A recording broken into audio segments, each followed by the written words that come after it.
की परत येऊन पेटले झालं तावर पिऊन जेवण वगैरे झालं आठवण टाकलं या जवळ घेतलं काय काय करतो लांबून तुला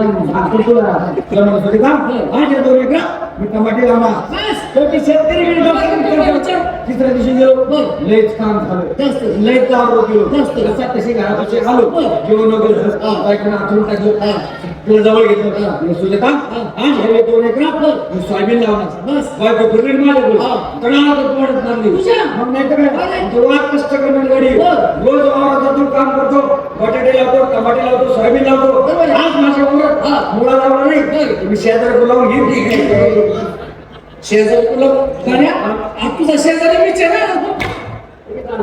तुझं लग्न झालं तू झोपला होतो कुठं तुझ्या बायको कशी तुझ्या आपल्या घरी कशी गेला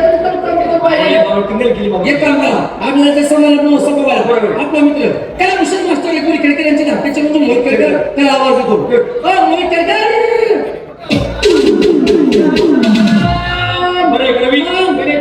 तुमच्या आशीर्वादाने यांच्या आशीर्वादाने आपल्याला चांगलं मी तर नव्हतो तुमच्या आशीर्वादाने मी थांबलोच नाही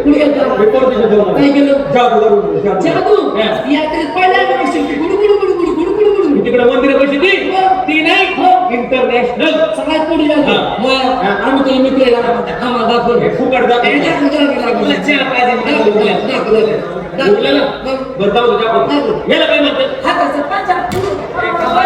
हाताचा पंजा बरोबर आहे बोटाचं नाव आहे का नाही आम्ही करंगळी ही कोणती बोट झालं ही तुझी आई तुझा बाप आणि तुझ्या आईचे नवरे नाही बोटानं नाव करंगळी अरंगळी मधले बोट चापे पडून डुमशा तुमचा भाई आता ते करंगळीचा घेऊन करंगळी आणि त्याच्या मधली बोट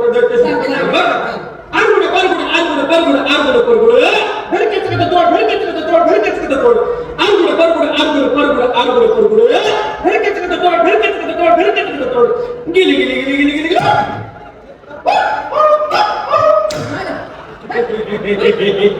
तुला याची जादू नाही आवडली मला याची जादू देखील आवडली धरकाच खातो जाऊ दे नाही कळत नाही तुम्ही स्टेजवर त्याची मावशी त्याच्यामुळे म्हणतो तो शाळेचा अभ्यास कर शिक तुला गर्लफ्रेंड करत नाही काय गर्लफ्रेंड म्हणजे तुझी बायको मी कसं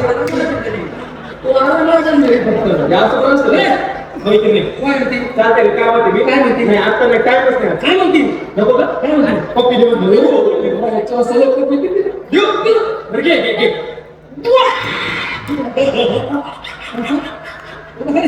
पप्पी तिला तुझी मजा बोला नको नाही त्याची इच्छा आहे बरं घे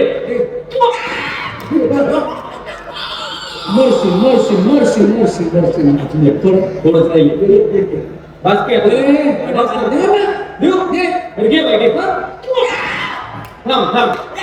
तू उड उड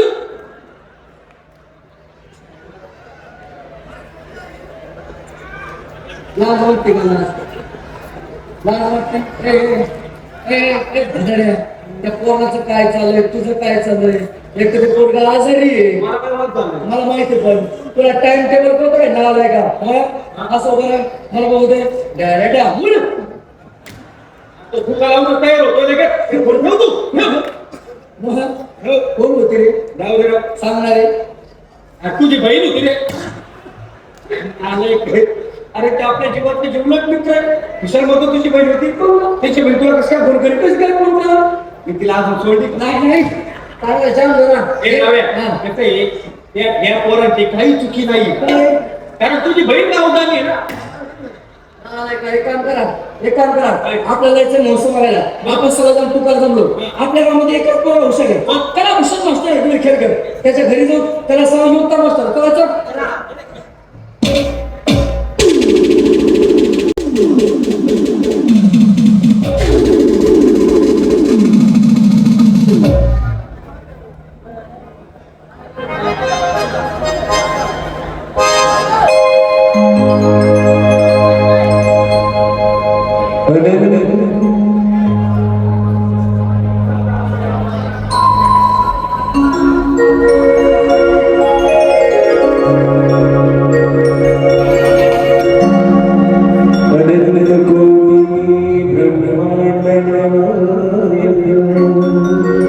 राजाधिराज योगीराज श्री स्वामी समर्थ महाराज की जय। सद्गुरु श्री शंकर महाराज की जय। श्री स्वामी समर्थ महाराज की जय।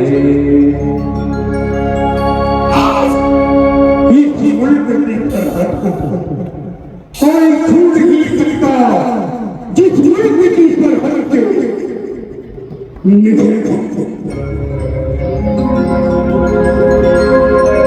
नूर हर्षम से नारी को बुझा सकता है कौन? नूर हर्षम से नारी को बुझा सकता है कौन? जिसका साथ हो खुदा उसे बिना सकता है कौन? मनोरंजन करने वाला हूँ रघुवीर मेरा नाम है और इस महफिल में बैठे सभी सुनने वालों को हमारा प्यार भरा सलाम है।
संपूर्ण भारतातील residence treasury master with maker sir Santabai Santakar या लोकनाथ तमाशा मंडळाचा मानस गुजरात रसिक माता आज सगळ्यांना आपण महाराजांनी आम्हाला खूप प्रेम दिले आहे आणि आम्ही आपल्या प्रेमाने पाहत राहण्यासाठी सगळ्यांच्या माध्यमातून आपल्या रसिकांची मनोभावे सेवा केलेली आहे। पण माता आम्ही तमाशा कलावंत जरी असलो तरी या समाजाचा एक भाग आहोत आणि याची जाणीव आम्हा कलावंतांना आहे। म्हणून आम्ही आपले फक्त मनोरंजनच केले नाही तर कलेच्या माध्यमातून समाजातील ज्वलंत प्रश्नांसोबत वाटून जनजागृती आणि समाज प्रबोधन केलेलं आहे आणि आज आम्ही या समाजातील एक ज्वलंत प्रश्न या गीताद्वारे आपल्या समोर सादर करणार आहोत।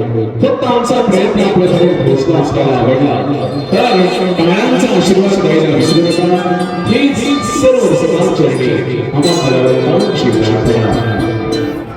दिल्लीचे हे फक्त राजपितो महाराष्ट्र माझा आणि खरंच आहे मला संपूर्ण देशात एक क्रमांकाचं राज्य म्हणून आपल्या महाराष्ट्राची ख्याती आहे कारण औद्योगिक शैक्षणिक आणि आर्थिक क्षेत्रात आपला महाराष्ट्र निश्चितच आघाडीवर आहे आणि ज्या मुंबईला भारत देशाची आर्थिक राजधानी म्हणतात ती मुंबई देखील आपल्या महाराष्ट्रातच आहे। पण माता एवढी सगळी प्रगती महाराष्ट्रात चाललेली असताना आजकालच्या घडणाऱ्या घटनांमधून नेमकं आपल्या महाराष्ट्रात चाललं तरी काय आणि आपल्या महाराष्ट्राला नेमकं झालं तरी काय हाच प्रश्न आम्हाला पडतो।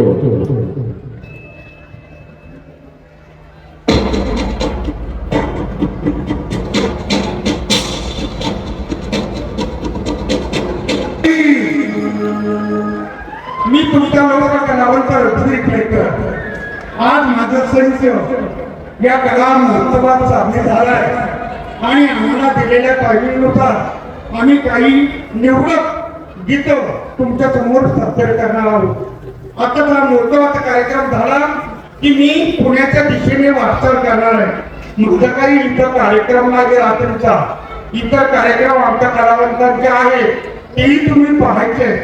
पण मी आज खास कार्यक्रमात भाग न घेता फक्त यात्रा कमिटीला 2 शब्द सांगण्यासाठी आलेलो आहे की ही यात्रा वाढवण्याचा चंद्रकांत जवळपुरीकर, त्याचप्रमाणे हरिभाऊ आळवीकर, दत्तोबा कांबळे यांच्यानंतर 38 वर्ष मी ही यात्रा सांभाळलेली आहे. पण आता यात्रेच्या तमाशाच्या कार्यक्रमाला वेगळं वळण लागलं आणि ते वळण तुम्ही बंद करावं यासाठी मी या रंगमंचावर उभा आहे. रंगमंच म्हणजे गेट समोर डीजे लावणं, त्याच्या पुढे त्या बाया नाचवणं. मग कशासाठी त्या बाया बंद केल्या? कशासाठी तो बाया बंद केला? बॉम्बे डान्स त्याचं 4 महिन्याची आत नाचत होत्या ना. मग आमच्या तमाशातल्या बाहेर नाचताय, याला कोण आवाज घालणार? मुलं प्रवृत्त होत आहेत, मुलं तणाव मारत नाहीत. कार्यक्रम एकही चांगला झाला नाही. 6 दिवस कार्यक्रम झाले, पण 6 दिवसाचा एकही कार्यक्रम दिगंत दगड धोक्याचा झालेला नाही. म्हणजे आपल्या यात्रेला वेगळं वळण लागलं. आमचे जे पै पाहुणे येतात आम्ही त्यांना बोलवतो की माळेगावच्या यात्रेला या. त्यांनी काय घेऊन जायचं, कुठलं नाव घेऊन जायचं? तेव्हा पुढच्या वर्षी मला जर बोलवायचं असेल तर गेटवरचा धिंगाणा पूर्ण थांबला पाहिजे.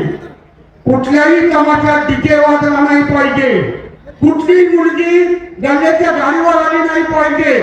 तर नाहीतर मी आतापर्यंत तुमची सेवा केली, ही सेवा पूर्ण झालेली आहे. आता माझं वय बी झालेलं आहे, त्यामुळे मी आता जर असं काही होणार असेल, ज्या ठिकाणी मी फुलं वेचली त्या ठिकाणी जर काटे वेचण्याची माझ्यावर पाळी येणार असेल तर मी मुळीच काटे वेचण्यासाठी येणार नाही. हे निर्वाळ्याचं भाषण मी यासाठी करतोय की मी आज रंगमंचावर काम न करण्याचा निश्चय नोंदवलाय. मी कुठलंही काम करणार नाही, कुठलंही गाणे घेणार नाही, कुठलाही विनोद करणार नाही, कारण मी नाराज आहे. आणि ही नाराजी तुम्ही सर्वांनी मिळून काढायचे. कार्यक्रमाची सुरुवात करतो. माझ्या कार्यक्रमाला आशीर्वाद द्या. आणि मी जरी नाही आलो तर या दिवशी का होईल आपण खंडोबापाची म्हणत जा, आमच्या रोखीला सुट्टी ठेवा. एवढेच आशीर्वाद माझ्या शिरी राहू द्या. एक आहे तुमच्या समोर तुमची आवडती कलाकार